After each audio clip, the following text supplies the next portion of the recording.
Bienvenidos a una nueva edición de El Poder de tus Derechos en materia de consumo, un programa de las asociaciones de consumidores y usuarios Chiloé Activo y Azocochi, transmitido por Canal del Sur desde el Café Nerudiano.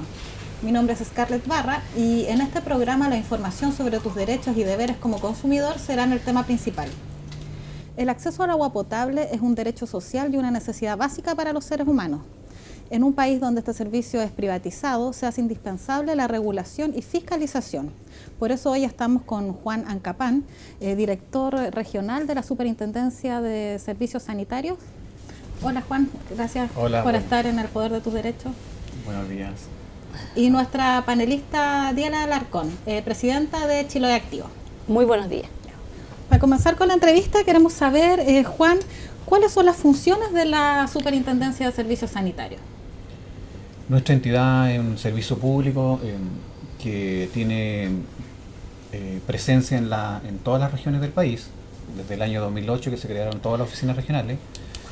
Nuestra oficina regional fue creada, sí, una de las antiguas, que fue creada el año 2000, en julio del año 2000, en la ciudad de Puerto Montt, en la capital regional. Desde allí estamos ubicados y nuestra labor es, como dice la ley 18.902, la ley que crea la Superintendencia de Servicios Sanitarios. Nuestra labor es básicamente fiscalizar la prestación que brindan las empresas sanitarias que operan en el país, que operan bajo la figura de una concesión sanitaria. También nosotros tenemos como misión fijar las tarifas de este sector sanitario, dictar también normativas de este sector importantes que se van cambiando y son dinámicas en el tiempo, y finalmente también tenemos una labor importante en el control de los residuos industriales líquidos que descargan las empresas industriales en las redes de alcantarillado de las empresas sanitarias. También tenemos un rol importante ahí. Sobre la fijación de tarifas, esta es por el uso de agua potable y el uso del alcantarillado, pensando en los usuarios. ¿Cuál es el procedimiento? ¿Cómo determina eso la Superintendencia de Servicios Sanitarios? Hay una división específica en el nivel central en Santiago que se dedica a este procedimiento, que es bastante completo y complejo, ¿sí? ¿No es cierto? Es una fijación tarifaria que se hace por calidad de servicio, donde se toman en cuenta todos los aspectos que están vinculados a prestar un servicio con autosuficiencia, con inversiones en el tiempo, y se fija cada 5 años. ¿Ya? Cada 5 años se fijan las tarifas. Hay unos polinomios que dan vida un poco a este proceso tarifario, donde se toman en cuenta diversas variables también económicas, ¿no es cierto? El precio de los insumos con que trabaja esta es una industria del agua, ¿no es cierto? Y como industria tiene que autofinanciarse, ¿no es cierto?, en el tiempo.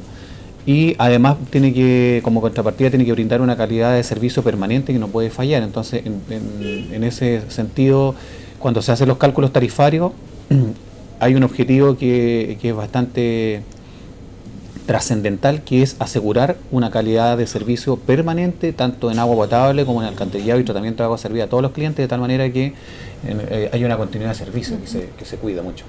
Entonces, con esta fijación de tarifa, ¿todas las empresas cobran lo mismo o ustedes ponen el rango máximo? No, el modelo que está operando en Chile lo que persigue es brindar una tarifa de calidad de servicio al menor costo posible para los usuarios. Entonces, en eso consiste en equilibrar un poco estos estándares de calidad de servicio, donde está de por medio la variable continuidad, con también un precio justo y equitativo y equilibrado. Y por eso que los precios son 1 a 1. O sea, las empresas sanitarias, cada una fija cada 5 años tiene su propio proceso tarifario. No son al mismo tiempo, ¿no es cierto? Cada año se están fijando tarifas de cada empresa sanitaria. La empresa sanitaria Salsa ya se logró fijar las tarifas el año 2016, en septiembre, y rige por 5 años esos polinomios que son fijos. Y lo único que va variando ahí son el concepto de actualización tarifaria, que de alguna manera tiene incorporado los costos de la economía, más que nada, la actualización, pero el polinomio es el mismo, ¿no es cierto? Los indicadores que están contenidos en eso son los mismos. En el caso de la región de los lagos, la empresa sanitaria es SAL. Nos gustaría saber cuáles son las funciones de SAL.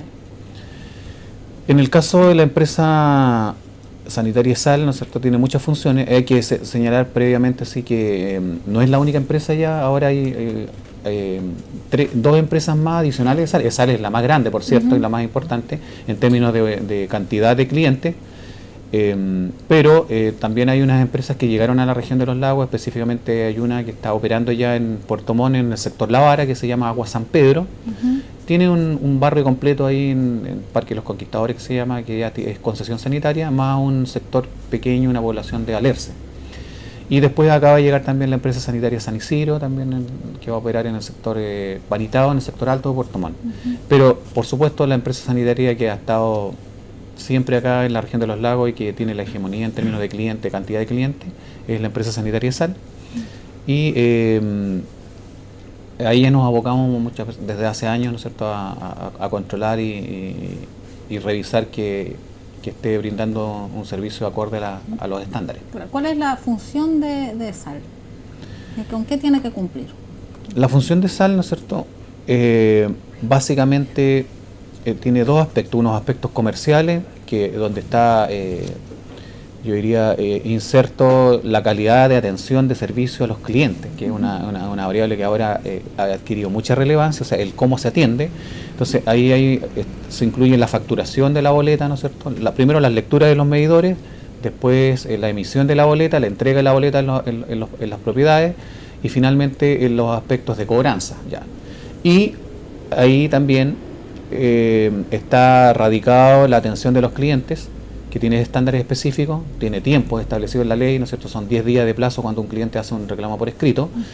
Y hay un estándar de calidad de atención de clientes que ha definido la superintendencia, que es de alguna manera hay un procedimiento específico con que la empresa tiene que atender a sus clientes, y está en un reglamento de la Ley General de Servicios Sanitarios, que tiene que ser con prontitud, tiene que ser con conocimiento, tiene que ser una respuesta fundada además y justificada, ¿no es cierto?, sobre todo cuando el cliente no va a tener, ¿no es cierto?, un reclamo que sea favorable a él. O sea, tiene que ser absolutamente justificada esa, por qué no es favorable, y con fundamento. Y para eso también hay un call center que está operando, ¿no es cierto?, que opera las 24 horas del día para atender ese tipo de requerimientos. Después hay aspectos técnicos que son como los que uno ve también más comúnmente, por ejemplo, que tienen que ver con la producción de agua potable. El agua se produce, ¿no es cierto?, esta es una industria del agua y hay que tratarla para convertirla en un agua que sea consumible por los clientes, por nosotros los usuarios. El agua tiene que cumplir una normativa, la norma chilena de calidad de agua potable, que es la 409. Después, en las redes de distribución pasamos a ese proceso de entrega de esa agua producida con calidad a través de los medidores. Esa agua no tiene que fallar, tiene que entregar calidad, presión y continuidad, no se puede cortar, excepto en las excepciones que especifica la ley.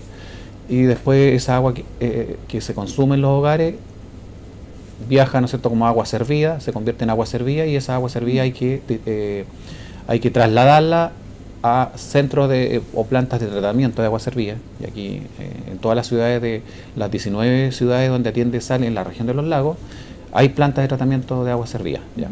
Son plantas que están dedicadas a eso. Sobre la calidad del agua, al momento en que nosotros abrimos la llave, ¿cómo tiene que ser el agua que sale a nuestros domicilios? Esa agua de partida visiblemente tiene que ser transparente, ¿no es cierto? No tiene que haber ningún elemento que la enturbie. Es un agua que tiene que, aparte de eso, no tiene que tener sabor, es insípida, ¿no es cierto? No tiene que tener tampoco olor, y después de eso tiene que cumplir con los parámetros, con límites fijados, ¿no es cierto? Hay parámetros que se llaman críticos y otros parámetros normales, donde están el fierro y manganeso, en el caso de acá de la ciudad de Ancud, que tienen que controlarse en planta, tienen que ser tratados. Y después hay otros parámetros normales, ¿no es cierto?, donde se mide el cloro libre residual, se mide también la turbiedad y la presencia de coliformes. No tiene que haber coliformes, ¿no es cierto?, en el agua potable. Así, ese es un agua de calidad que cumple con la norma chilena 409. Ya, pero ¿qué pasa cuando Diana nos tiene que hablar? Curiosamente, en general los problemas han sido aquí de calidad, como usted lo sabe, don Juan, que se han hecho varios reclamos y que se ha ido mejorando en el correr del tiempo. Pero ayer a las 11:30 de la noche yo abro la llave en mi casa y me encuentro con esta agua, que esta no está cumpliendo a simple vista, porque te das cuenta que abajo tiene incluso residuos como de suciedad. Entonces nos encontramos que a las 11:17 el agua en la taza del baño era muy barrosa, sí, literalmente, y después la llave estaba así. Es decir, ¿qué te dice Sal si tú haces un reclamo? Yo en general estos reclamos se lo hago al fiscalizador de acá, incluso a la empresa, pero era muy tarde y no quería en realidad estar a esa hora ya incurriendo en los reclamos, que igual se va a hacer. Pero en momentos como este, donde tenemos mucha agua en el sector, es decir, nosotros nos abastecemos de un tranque, ¿cómo es posible que se produzcan estas situaciones y que al final la gente le dicen, deje correr el agua para que se limpie? Pero esa agua que está corriendo va a ser facturada a nosotros. Sí, yo creo como recomendación, ¿no es cierto?, en estos casos particulares donde uno advierte que el agua que está saliendo por nuestra llave no está cumpliendo una calidad, lo que hay que hacer rápidamente ahí es hacer que el sistema funcione. Y el sistema va a funcionar en la medida que uno traslade ese problema a la empresa, porque es un problema que tiene que hacerse cargo la empresa sanitaria. Y hacerse cargo implica, ¿no es cierto?, llegar en los tiempos preestablecidos para tomar una muestra de agua potable. Hay que decir que la muestra sí se mide en el arranque de agua potable, o sea, en la llave de jardín que tenemos nosotros en algunos casos, porque muchas veces la instalación intradomiciliaria podría suceder que hay un artefacto que a lo mejor no tiene una condición adecuada y podría estar alterando esa calidad.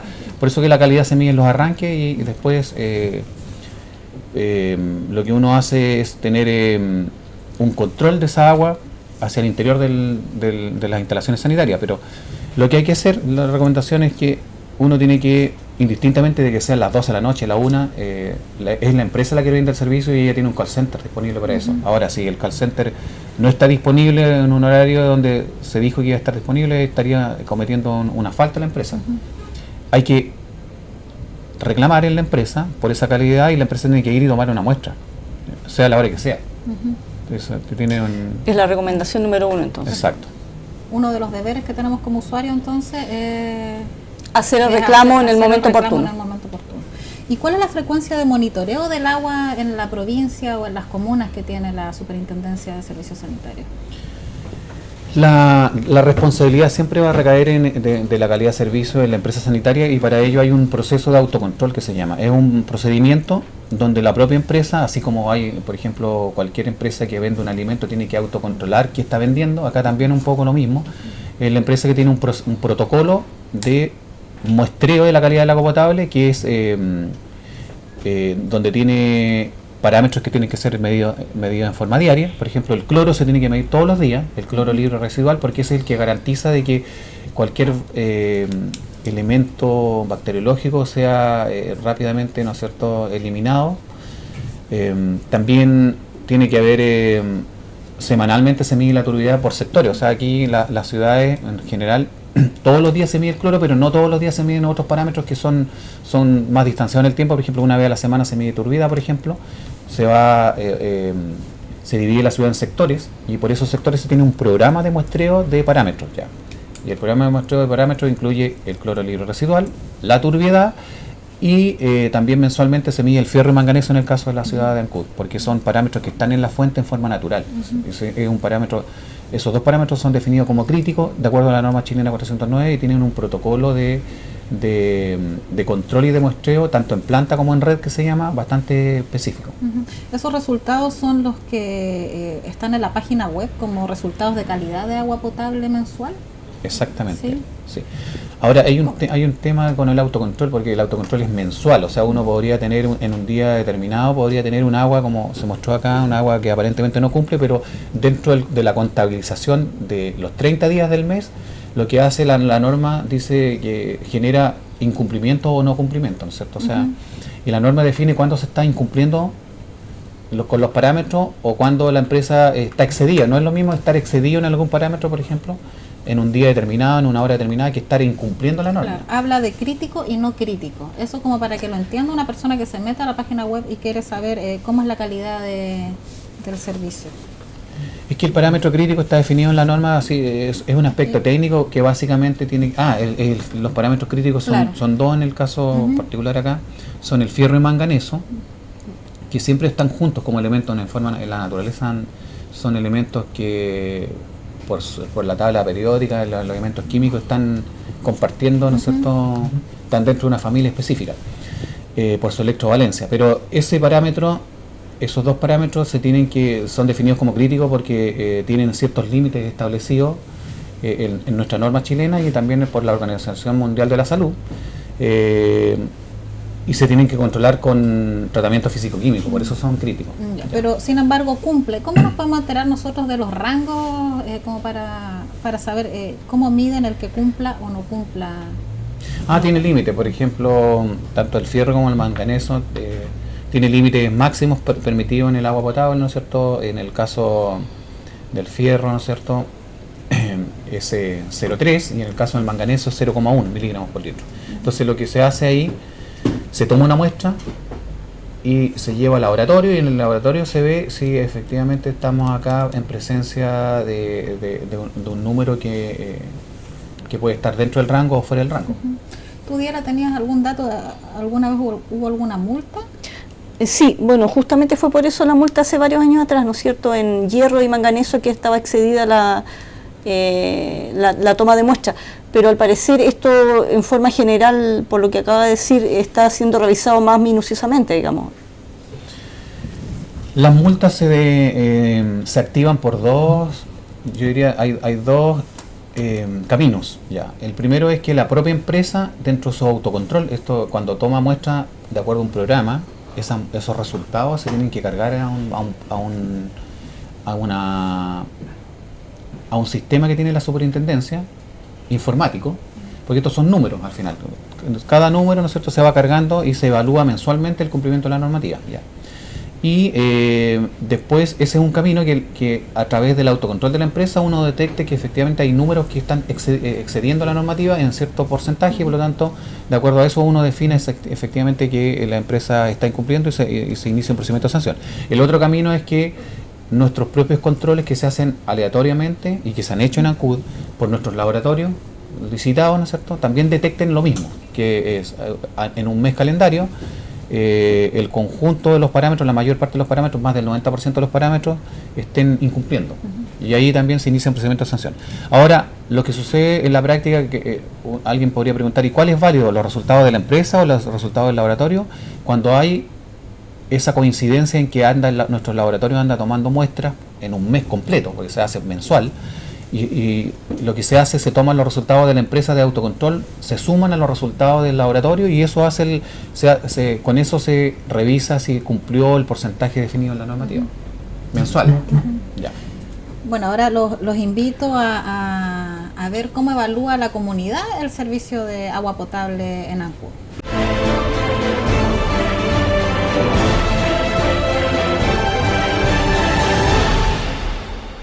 ¿Cómo evalúa la calidad del agua en la comuna? Bueno, pasable. No lo suficientemente de la calidad que debiera ser para el costo, el precio que tenemos que pagar. Mala, muy mala. Muchos cortes, problemas con tierra, que viene mucha tierra en el agua. Regularmente buena, nos sale con mucho, sale clara, siento que está como bien clorada, no he tenido grandes problemas con eso. No te puedo decir que excelente, pero sí yo creo que le doy un 50% a lo que es el agua. Más o menos, porque sale siempre sucia, abajo en Pudeto abajo siempre sale sucia. ¿Ha formulado alguna vez algún reclamo? Sí, nosotros hemos presentado reclamos a ESAL, pero nunca nos han dado una respuesta. ¿Cómo lo evalúa entonces el proceso para los reclamos de la empresa sanitaria? Muy mala, pésima. Yo creo que son complicados. Son complicados porque no es expedito, no es claro. Cuando uno va, lo mandan a otro lado, al otro lado, entonces es complicado. La verdad es que no, porque considero que es una pérdida de tiempo. Es eso, porque además queda el reclamo que allí no te dan ninguna respuesta, y si te dan una respuesta que está para todos es la misma. De repente la buena información no es buena, el cómo explicarte los pasos a seguir.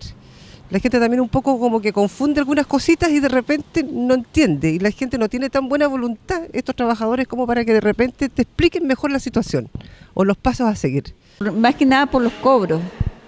De repente me pasó como en 2 ocasiones de que no me cobraban un mes y al siguiente mes me venía el cobro doble. ¿Cómo evalúas el proceso del reclamo? Yo diría que con nota 5.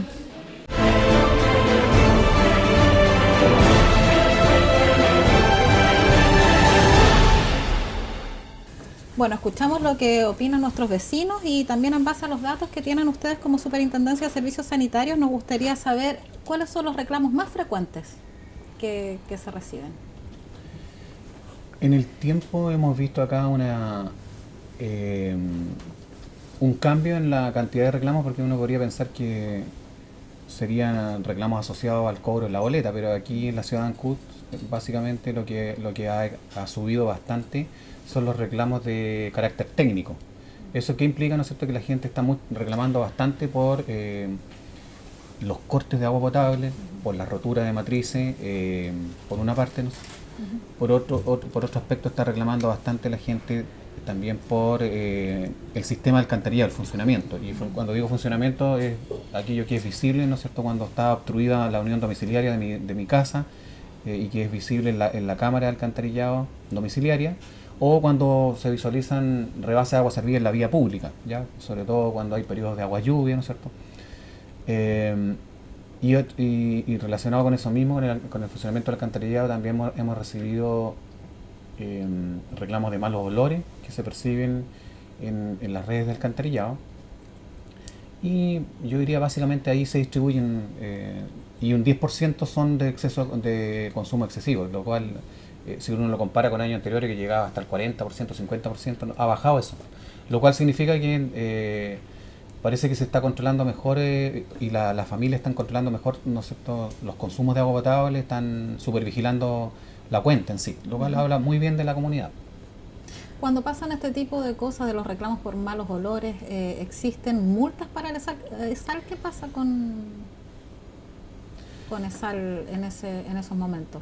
Claro, lo primero que hay que tener en cuenta es que la generación de malos olores, la aparición y percepción de malos olores tiene que estar asociada a alguna variable, y la variable a veces tiene que ver con un mal funcionamiento del plan de mantención que tiene que aplicar la empresa sanitaria. Los colectores no pueden obstruirse, ¿no es cierto?, constantemente, y cuando se revisa, si hay muchas obstrucciones, evidentemente eso implica que la materia orgánica que fluye por los alcantarillados se está descomponiendo antes de llegar a un punto definido, que puede ser la planta, o una planta elevadora o la planta de tratamiento. Y eso claramente no es una situación que la superintendencia avale, ¿no es cierto? Para eso lo que ha sucedido ahí, aquí han habido casos de malos olores y en sectores específicos.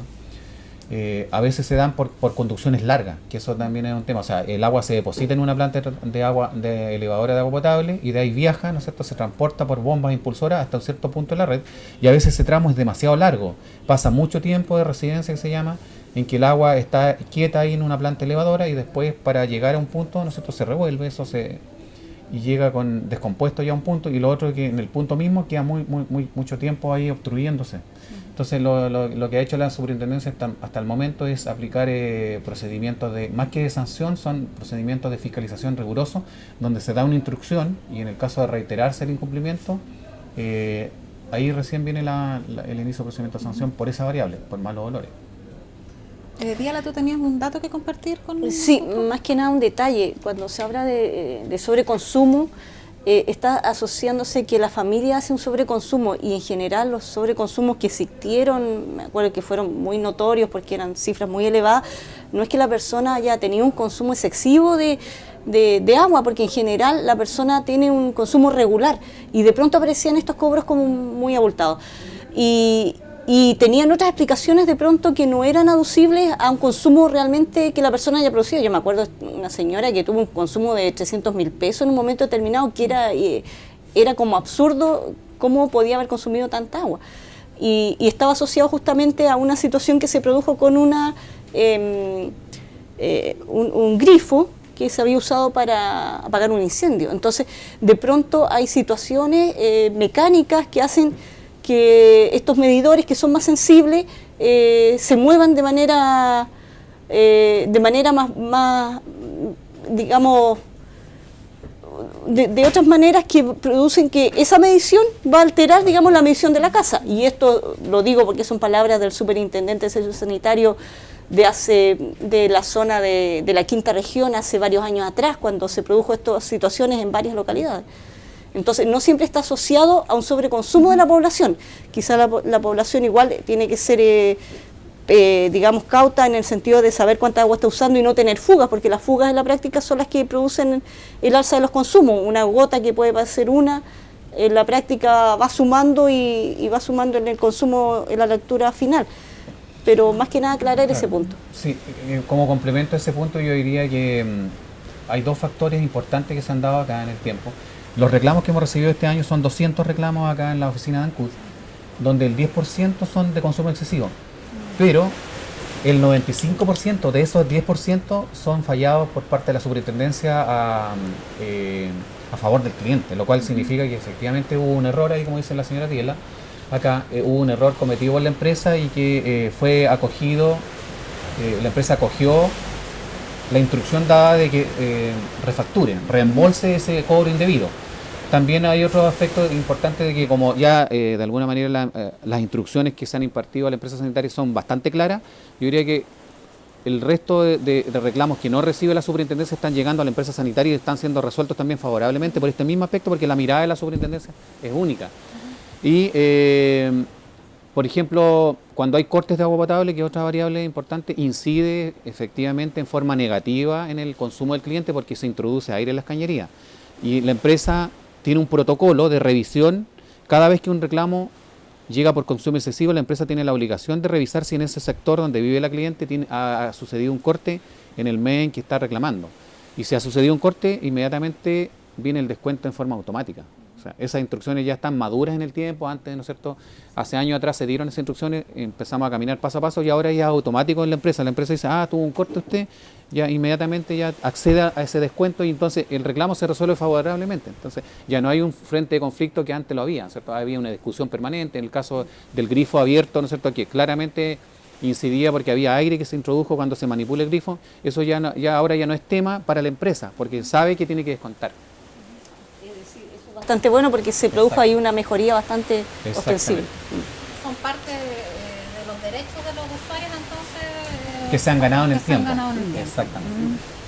¿Y nos puedes explicar cuál es el conducto regular en el momento que yo tengo una anomalía en mi servicio, ya sea de malos olores, la presión de agua? ¿Cuál es el conducto que yo tengo que seguir para poner un reclamo? El que puedas recomendar. Yo creo que ahí se ha dado un salto bastante cuantitativo porque ahora hay canales expeditos. Nosotros somos un canal expedito porque tenemos, quien tenga acceso a internet ahora puede hacer un requerimiento de cualquier tipo, una consulta, una solicitud de información o un reclamo, y los reclamos se tipifican. En nuestra página web nosotros como superintendencia tenemos a disposición del público y sin moverse, ¿no es cierto?, de su hogar, si es que tiene acceso a internet, puede desde ahí, de su hogar, formular un reclamo, ¿no es cierto?, explicitarse en qué consisten, y nosotros lo recibimos automáticamente en el servidor que tenemos y nos llega a la oficina correspondiente. Eso se recibe en un servidor a nivel país y que lo canaliza directamente a la oficina que le corresponde a la región respectiva.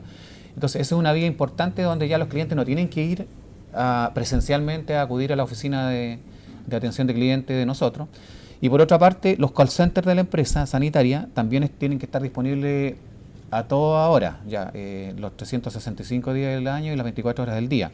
Es cierto que durante el día hay diferencias respecto a la noche, porque en la noche no hay casi requerimiento, pero la empresa tiene que tener disponible ese call center cada vez que el cliente llame. Nosotros acabamos de hacer un proceso de fiscalización del call center, que es inédito, no lo habíamos hecho, porque las llamadas se graban. Ahora los call centers que uno ha escuchado, ¿no es cierto?, dice, esta llamada podría ser grabada, sí. Efectivamente se graba la llamada. Y eso es un aspecto favorable porque cuando hay un conflicto entre un cliente y la empresa, donde la empresa dice que el cliente requirió otro aspecto, ¿no es cierto?, uno puede escuchar la grabación y decidir ahí qué efectivamente es lo que el cliente solicitó, y nosotros de esa revisión nos hemos dado cuenta que efectivamente el cliente en muchas ocasiones ha solicitado algo y se ha quedado registrado otra cosa que no era lo que el cliente reclamó. Por lo tanto, evidentemente ahí lo que hace la superintendencia es instruir a la empresa de que resuelva favorablemente. Pero el camino es que el cliente utilice esos canales de comunicación. Lo primero que tiene que hacer cuando advierte una anomalía es llamar al call center de SAL, que está en la boleta. En la boleta está ahí un número atrás en el reverso grande, que a veces lo confunde porque nos llaman a nosotros en la parte chica donde dice 65-343-900, nos llaman a nosotros a eso. Pero es porque en definitiva a veces la gente tiende a llamar, a hacer uso no del call center, sino que es un número fijo.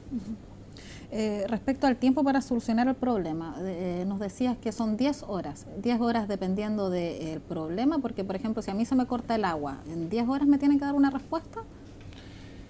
En el estándar de tarifas que estábamos hablando recién, que se fija cada 5 años, se fijan también procedimientos de atención de reclamos normales, podríamos decir. Hay una categorización del reclamo. Como el reclamo normal puede ser, por ejemplo, un exceso de consumo, que ahí no hay una situación coyuntural, hay que resolverlo, hay que analizarlo, hay que ir a terreno, ver el medidor, analizar los consumos del cliente y otros aspectos.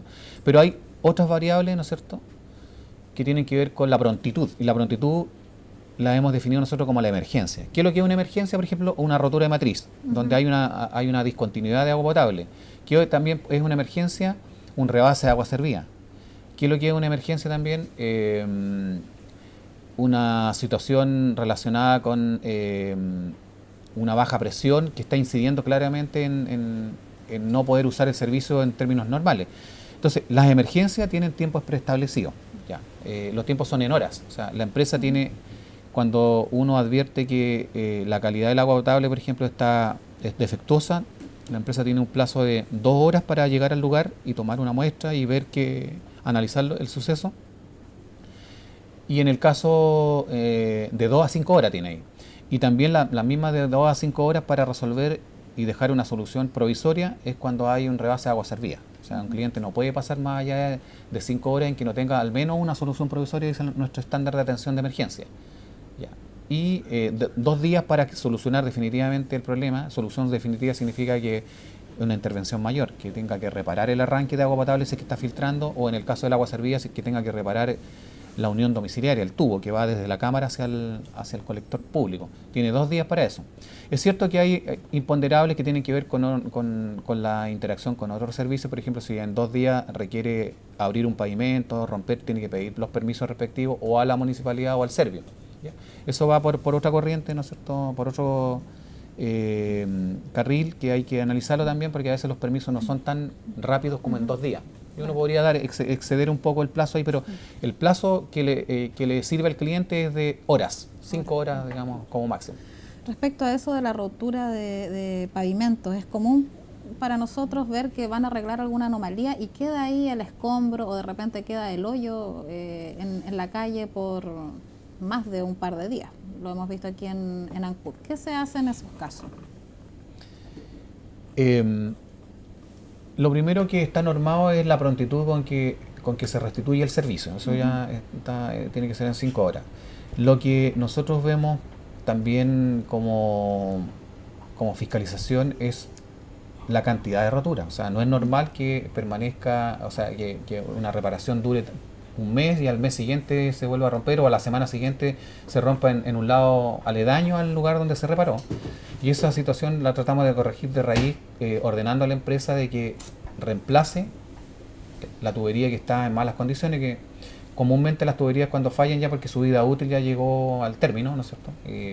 Las redes antiguas se construían en asbesto cemento, ahora son de PVC. Entonces, así se logra minimizar ese impacto, pero también hay un procedimiento que tiene interno de la empresa de poder restituir el pavimento roto en un tiempo no más allá de 10 días, que un poco está homologable a lo que dice la Ley General de Servicios Sanitarios, que en 10 días un reclamo debería estar resuelto. Entonces, cuando no sucede eso, los clientes los invitamos a reclamar ante nosotros, y aquí hemos resuelto muchos de esos casos, porque en definitiva es el tiempo del contratista nomás que se demora. Él tiene que hacer una gestión, el contratista de la empresa sanitaria tiene que hacer una gestión mejor para poder ir restituyendo los pavimentos que están en malas condiciones. Y esa es una labor que también intercedemos nosotros, aun cuando no hay un estándar de reposición de pavimento, eso quiero decirlo claramente, no está en la ley establecido eso, pero sí nosotros acogemos por la vía del reclamo, o sea, entra por el lado del reclamo y nosotros lo resolvemos por esa vía. Sabido es que en la provincia, en la época estival, sube el consumo de agua potable por la llegada de los turistas y también por el déficit que existe en los sectores rurales con la dependencia de los camiones aljibes. ¿La Superintendencia de Servicios Sanitarios ha observado algún problema de déficit en la cuenca de Ancud con esta situación? En estos últimos 3 años que hemos fiscalizado el sistema productivo de agua potable, básicamente la impulsión que viene de Lajas Blancas, ¿no es cierto?, al tranque Pudeto, y la conversión de eso en agua potable, los niveles han estado bastante altos, los niveles del tranque sobre todo, porque así se mide, ¿no es cierto?, cómo va bajando, va subiendo el nivel del tranque, uno va viendo los posibles déficits, y los niveles han estado bastante estables. O sea, lo más que ha bajado, ¿no es cierto?, ha sido 1 metro en el periodo de hace 2 años atrás, cuando hubo un periodo de sequía, pero se recupera porque nosotros dimos las instrucciones de mantener las bombas trabajando, las bombas con que se impulsa el agua desde la captación, Lajas Blancas, 24 horas al día, en ese periodo donde se da el exceso de consumo. Y la empresa tiene que cuidar además que por entregar agua potable a los sectores rurales no se va a quedar el agua de Ancud sin servicio, ¿no es cierto? Ahí lo que opera es el mecanismo de que la propia empresa va supervigilando los puntos de entrega y la cantidad que está entregando, de tal manera de que vaya equilibrando un poco cuánto tiene que impulsar desde el estero Laja Blanca o de otros esteros aledaños, ¿no es cierto?, que la Wilke, por ejemplo, está apoyando en el verano, de tal manera de equilibrar ese nivel del tranque con las entregas. Pero las entregas no son tantas tampoco en términos del consumo, o sea, yo diría los litros por segundo que produce la planta de agua potable, que llegan a 115 litros en el verano, respecto a la entrega que se hace a los sectores rurales, el nivel de entrega es marginal respecto al consumo sí que se da en la ciudad, no es tanto. O sea, y a lo mejor en una determinada semana puede verse como que es demasiado, pero en términos mensuales no es una cantidad que represente un peligro o una afectación a la calidad de servicio del sector concesionado que dice la ley. ¿Y ESAL tiene que cumplir con algún plan de contingencia en caso de déficit? Habría que distinguir si el déficit, por ejemplo, que se ha hablado mucho y que sale en los medios de comunicación, tiene que ver con el déficit más que nada en el ámbito rural, ¿ya? En el ámbito urbano no se ha observado en estos últimos 3 años déficit, ¿ya? Porque tenemos un plan de verano nosotros que supervigilamos. El plan de verano ya comenzó ahora, por ejemplo, en el mes de agosto, que consiste en fiscalizar cómo se va llenando el tranque, cómo está el sistema productivo en términos de las captaciones que hay disponibles. Se prueban las captaciones para ver que cuando se necesite en el verano estén aptas las bombas para los grupos de electrógeno igual para que funcionen. Y ese plan de verano nos ha permitido, en el sector del área concesionada, que en el ámbito urbano, ha permitido pasar estos últimos 3 años sin ningún problema. Ahora, distinto es el caso que se ha visto en los medios de comunicación del ámbito rural, donde hay sequía, y ahí se recurre a que la empresa venda agua. La municipalidad tiene un convenio ahí con ESAL para proveer de este servicio hacia el ámbito rural. Ahí eventualmente podría llegarse, si es que empieza a faltar el agua en el ámbito urbano, podría eventualmente llegarse a restringir un poco la entrega. Eso sí, eso está establecido, porque lo primero que señala la Ley General de Servicios Sanitarios es que se tiene que proteger el sector concesionado. Esa es como la misión de la empresa sanitaria. Al respecto de lo que es, de alguna manera, entender de que el trabajo que realiza la empresa sanitaria ESAL es potabilizar el agua y distribuirla a los usuarios de la zona urbana, nosotros sentimos que no tienen la disposición ellos para mantener digamos, la cuenca, que es la que en la práctica abastece, digamos, de agua a la zona urbana. Ellos no producen agua, ellos la potabilizan y la distribuyen. Entonces, lo que en realidad produce el agua es la cuenca que está más arriba, el tranque recibe, digamos, el agua lluvia, pero el Lajas Blanca, que es el agua que está, digamos, llegándose a través de los motores que están ahí para que llegue el agua al tranque, y este otro estero, de alguna manera son los que en realidad están entregando agua para que esto se pueda suplir las necesidades de la población.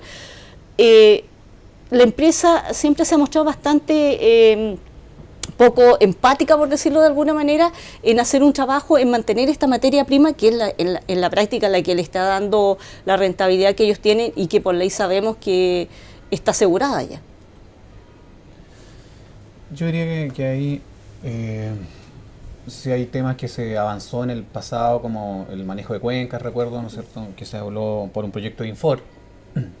Hay temas que se pueden retomar con la empresa sanitaria porque en los últimos años nosotros como superintendencia hemos exigido al sector sanitario y a las empresas sanitarias, y cada año se hace por instrucción de que ellas definan los posibles déficits que observan de la disminución de caudales de agua en los esteros, y si esos déficits están asociados, por ejemplo, al manejo de la cuenca aguas arriba, o a una disminución de caudales que se está dando por esos aspectos, o por cambio climático que ahora, cualquiera de esos aspectos se exige que la empresa haga gestión, y eso cae como, o forma parte de la gestión en el ámbito de responsabilidad social empresarial, por ejemplo, de relacionarse con la comunidad, de escuchar un poco las alertas.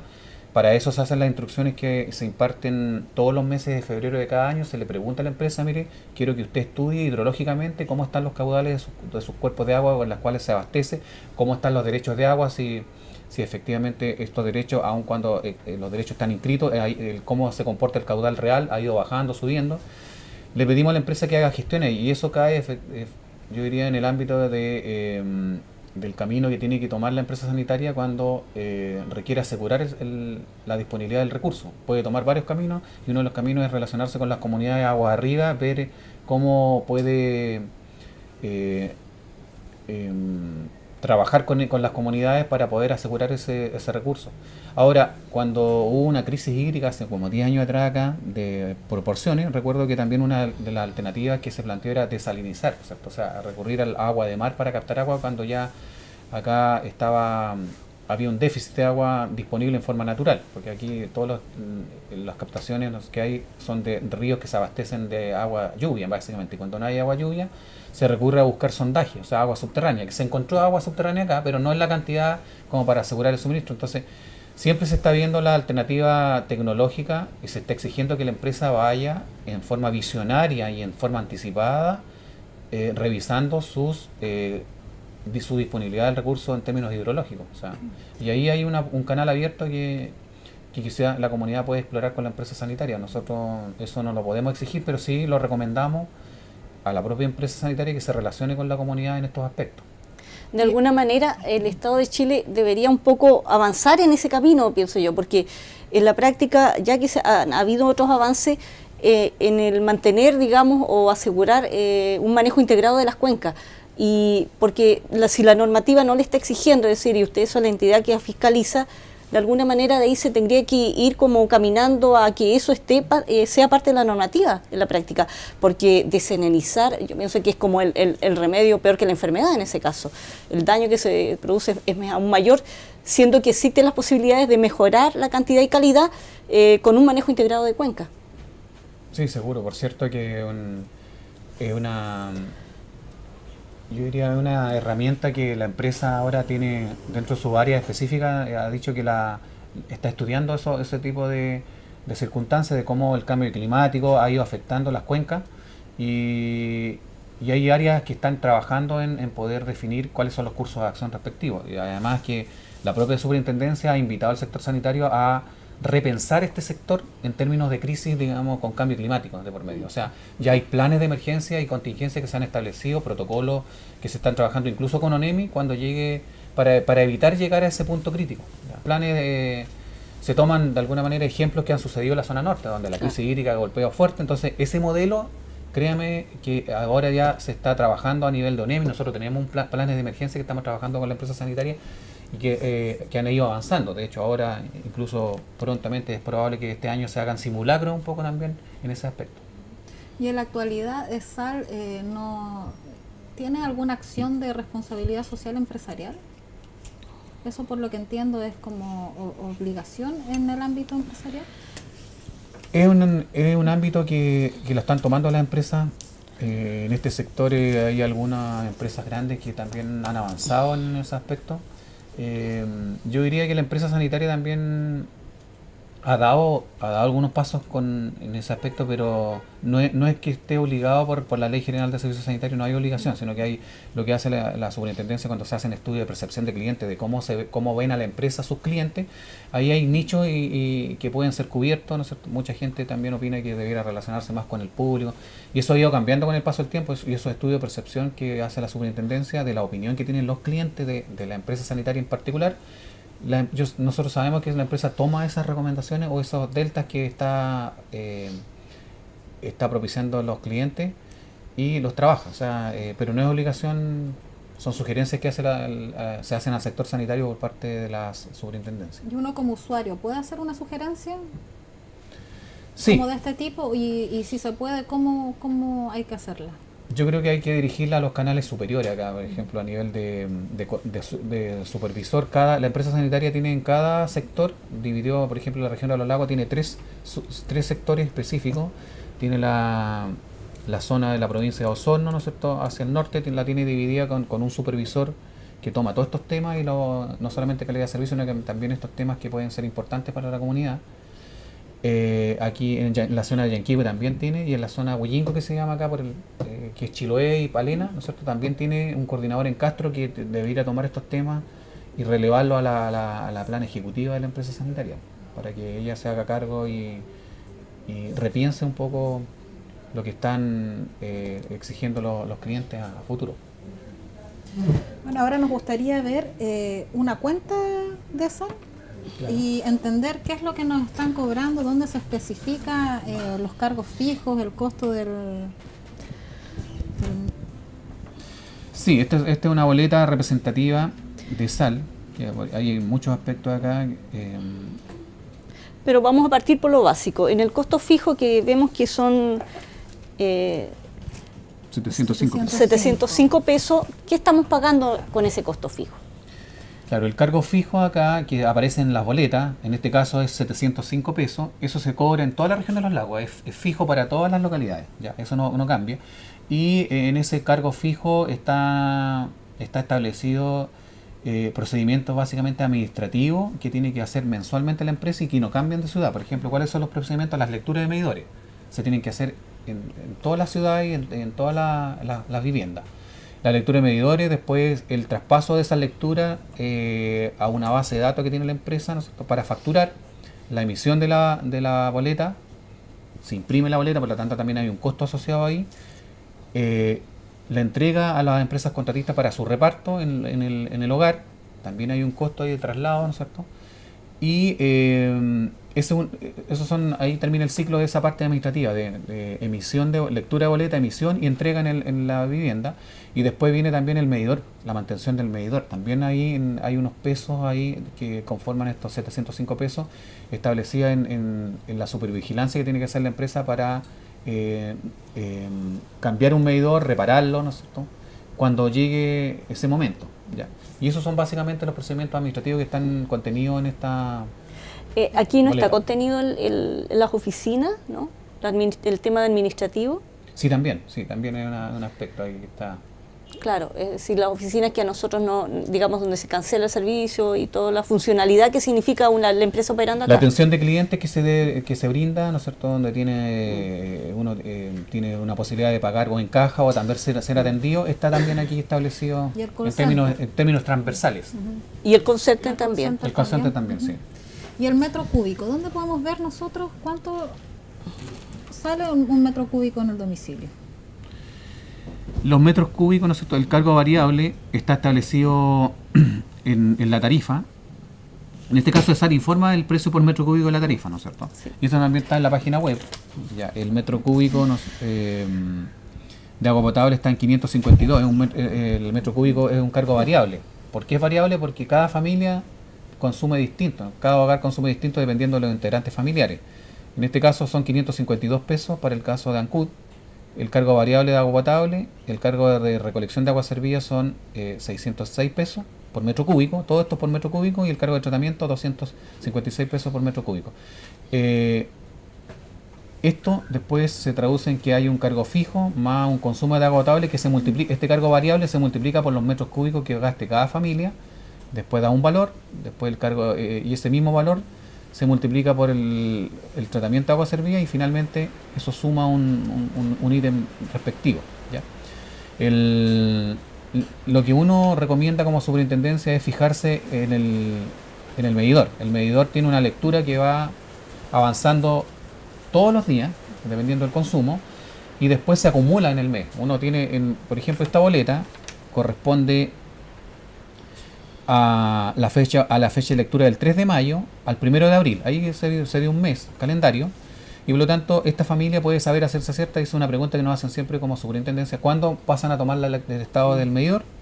Aquí en este caso particular, para este sector, hay una ruta de lectura de ruta 7, se toma todos los primeros días de cada mes.